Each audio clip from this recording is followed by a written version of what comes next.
Welcome everyone to our YouTube channel. आज के video में डिवीजन ऑफ अलजेब्रिक एक्सप्रेशंस ये यूनिट का थर्ड प्रॉब्लम स्टडी करेंगे। तो क्वेश्चन आपके सामने है, देखो ये प्रॉब्लम हमें सॉल्व करना है। इसके अंदर टोटल 4 प्रॉब्लम्स है, वो 4 में से हम 3 प्रॉब्लम्स आपको सॉल्व करा के देंगे। जो लास्ट वाला प्रॉब्लम है वो आपका एज अ होमवर्क रहेगा, उसका आंसर भी हम आपको लास्ट में बताएंगे। तो चलो बाकी जो स्टार्टिंग के 3 प्रॉब्लम्स है वो अब सॉल्व करेंगे, और हमारे साथ साथ आप लोग भी सॉल्व करो ताकि वीडियो देखने के साथ साथ आपकी प्रैक्टिस हो जाए। तो बुक और पेन लेके बैठ जाओ। और अब आप हमारे वीडियोस फेसबुक और इंस्टाग्राम पे भी देख सकते हैं, तो दोनों का लिंक हमने आज के वीडियो डिस्क्रिप्शन में दे दिया है। जाइए हमारे फेसबुक पेज पे और इंस्टाग्राम अकाउंट पे, वहां पे उसको लाइक करिए, वहां पे हमें फॉलो करो और वहां से भी स्टडी करो। तो चलो स्टार्ट करते हैं। पहला प्रॉब्लम हम यहां पे सॉल्व करेंगे। फर्स्ट प्रॉब्लम क्या यहां पे डिवाइड करना है, 72xyz² बाय -9xz, इससे हमें डिवाइड करना है। तो फर्स्ट प्रॉब्लम हम यहां पे सॉल्व कर रहे हैं। तो क्या करना है, 72xyz² बाय -9xz, इससे हमें डिवाइड करना है। तो चलो डिवाइड करेंगे, बिल्कुल स्टेप वाइज करेंगे, जल्दबाजी करने की जरूरत नहीं, बिल्कुल एक एक स्टेप। ठीक है, तो सबसे पहले हम यहां लिख लेंगे 72xyz², इसको हमें डिवाइड करना है -9xz से। तो न्यूमरेटर में हम सबसे पहले z को यहां पे स्प्लिट करेंगे, z का स्क्वायर है मतलब z को 2 बार लिख सकते हैं, तो हम वही करेंगे 72 into x into y into z into z को हमने 2 बार लिखे, और डिनोमिनेटर में -9 इंटू एक्स इंटू जेड। अब देखो यहां पे क्या कैंसिल हो सकता है, बिल्कुल हो सकता है। तो देखो ये ऊपर भी x है, नीचे भी x है, कट चुका है। ऊपर एक z और नीचे का एक z कट चुका है। और यहां पे क्या हो सकता है, 9 1 जा 9, 9 8 जा 72, ऐसा हो सकता है ना। तो डिनोमिनेटर के सभी एलिमेंट्स कट चुके हैं, और जो माइनस है वो ऊपर शिफ्ट कर लो। तो फाइनली क्या बचेगा यहां पे, तो माइनस हमने ले लिए, और न्यूमरेटर में बचा 8, y बचा और एक z बचा है। सो -8yz ये बचा है, और ये यही इसका रिजल्ट है। तो फर्स्ट प्रॉब्लम सॉल्व कर लिए हैं, -8yz ऐसा फर्स्ट का सॉल्यूशन मिल चुका है। चलो अब आगे बढ़ते हैं सेकंड प्रॉब्लम की तरफ। चलो देखते हैं सेकंड में क्या होता है। अगर आपको कुछ डाउट था तो सेकंड में वो क्लियर हो जाएगा। तो सेकंड में लिखा है -72, ये काफी बड़ा नंबर आएगा। अब a⁴, b⁵, c⁸, काफी ये बड़ा ये हो गया। ठीक है, और इसको डिवाइड करना है किससे, बाय -9 a² b² c³ से डिवाइड करना है। ठीक है, तो बिल्कुल हो जाएगा, बिल्कुल स्टेप वाइज करेंगे। तो न्यूमरेटर में लिख लेंगे -72 a⁴, b⁵, c⁸। देखो बड़े बड़े नंबर देख के आपको डरने की जरूरत नहीं है, आसानी से सॉल्व हो जाएगा अगर आप स्टेप वाइज कर लेंगे। तो a² b² c³ ऐसा दिया है। तो चलो अब देखते हैं इसको डिवाइड करने पर ये क्या आता है।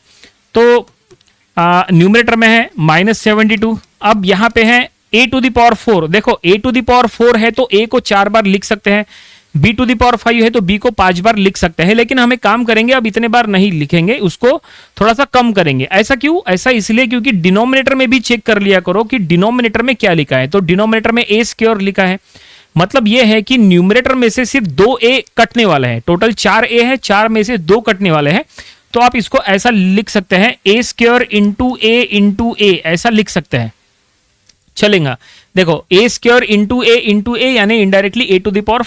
ठीक है, अब ये b⁵ है, लेकिन नीचे क्या है, b², मतलब 2 b कटने वाले हैं। तो ऊपर में सिर्फ 2 b शो करो, बाकी रिमेनिंग कंबाइन कर लो। मतलब ऐसा देखो b³ इंटू b चलेगा ऐसा। देखो b जो है इनडायरेक्टली 5 हो गए, यहाँ पे 3 b है और ये 2 b, टोटल 5 b हो गए, यानी b⁵ हो गया। हमने ऐसा क्यों किया, क्योंकि नीचे में 2 b कट करना है इसलिए।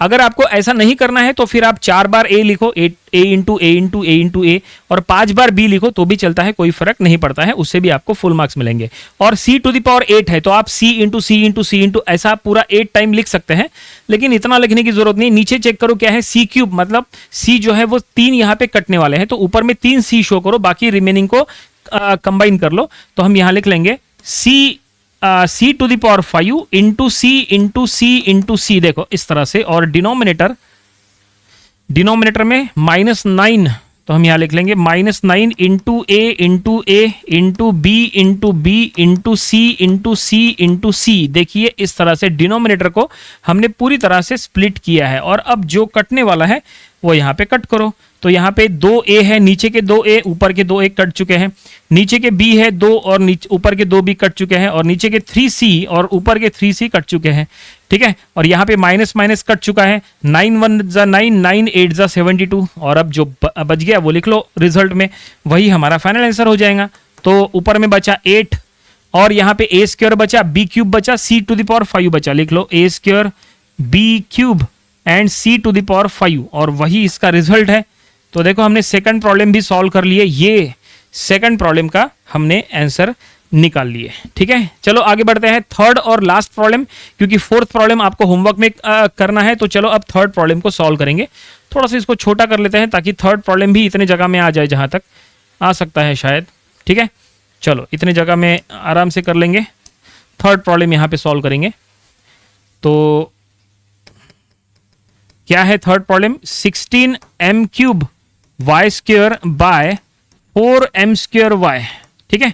तो इसको 4m स्क्वेयर वाई से डिवाइड करना है, बिल्कुल हो जाएगा। तो हम लिख लेंगे 16m cube y square divided by 4m square y. तो चलो इसको स्प्लिट कर लो।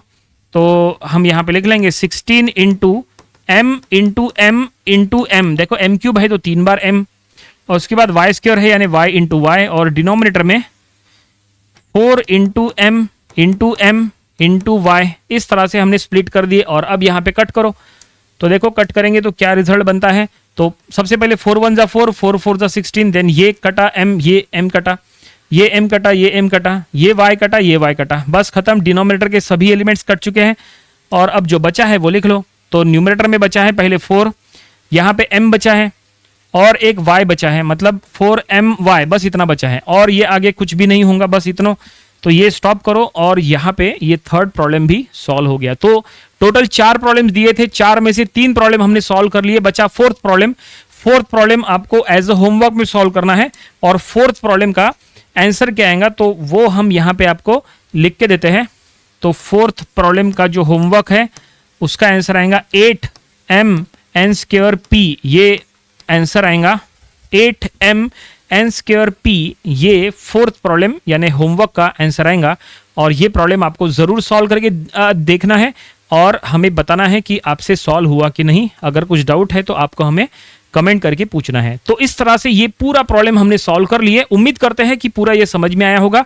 ऐसे प्रॉब्लम्स की आपको प्रैक्टिस जरूर करना चाहिए। तो ये था डिवीजन ऑफ अलजेब्रिक एक्सप्रेशंस, ये यूनिट का प्रॉब्लम नंबर 3। इसके पहले के 2 प्रॉब्लम्स वो भी आपको स्टडी कर लेना चाहिए, और इसके आने वाले दिनों में हम इसके और भी नंबर ऑफ प्रॉब्लम्स कवर करेंगे ताकि इसकी और अच्छे से प्रैक्टिस हो जाए। तो मिलते हैं नेक्स्ट वीडियो में। Thank you very much.